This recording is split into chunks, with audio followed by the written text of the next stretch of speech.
পরম প্রেমময় শ্রী শ্রী ঠাকুরের আতুল চরণে প্রণাম জানিয়ে, আরাধ্যার জগৎজননী শ্রী শ্রী বড় মায়ের আতুল চরণে প্রণাম জানিয়ে, পরম পূজ্য পাদ শ্রী শ্রী বরদার আতুল চরণে প্রণাম জানিয়ে, বর্তমান পূজনীয় আচার্যদেবের রাতুল চরণে প্রণাম জানিয়ে শ্রী শ্রী বড় মায়ের কিছু কথা আমি বলতে চলেছি।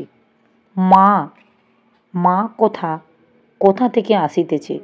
মাপ থেকে পরিমাপিত মা শিশুর জীবনকে পরিমাপিত করে দেয়। এই মাই যিনি, যার কথা আমি বলছি, তিনি হলেন আমাদের শ্রী শ্রী আরাধ্যা, পরমারাধ্যা জগৎজননী শ্রী শ্রী বড় মায়ের কথা। শ্রী শ্রী বড় মা আমাদের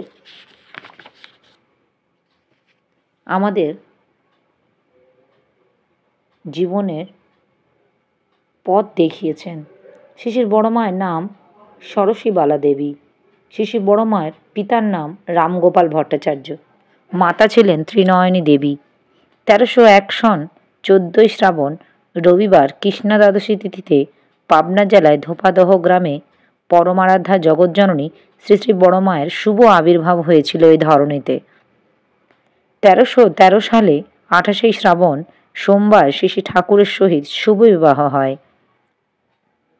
শ্রী শ্রী বড় মার জীবনাদর্শ, তার শিক্ষা দীক্ষা আচার আচরণ আমাদের জীবন চেতনার এক মহা সম্পদ। শ্রী শ্রী বড় মার জীবনে 8টি গুণ প্রকট হয়েছিল। লক্ষ্য কাজের মধ্যেও তার স্বামীর দিকে লক্ষ্য রাখতেন। এরকম ছিলেন আমাদের শ্রী শ্রী বড় মা। আমাদের মায়েদের শুধু লক্ষ্মী পুজো করা তখনই সার্থক হবে যদি সেই মায়েরা লক্ষ্মীর চলনে চলে। লক্ষ্মীর যে চলা, যে বলা আচরণ লক্ষ্মী আখ্যা বা পূজার অধিকারিণী হয়েছিল, প্রতিটি সংসারের মায়েদের তেমনতর হয়ে ওঠা চাই। কালী পূজা, লক্ষ্মী পূজা যতই তোমরা করো না, নিজ লক্ষ্মী না হলে মা কিছুই তোমার হবে না।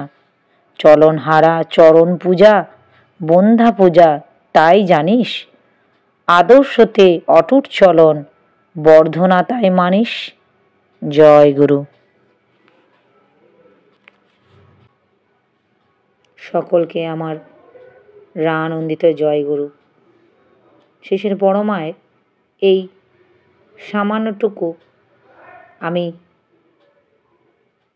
কথা তুলে ধরলাম। জানি না আমার যদি কোনো ভুল ত্রুটি হয়ে থাকে, তোমরা সকলেও আমায় ক্ষমা করো। জয় গুরু।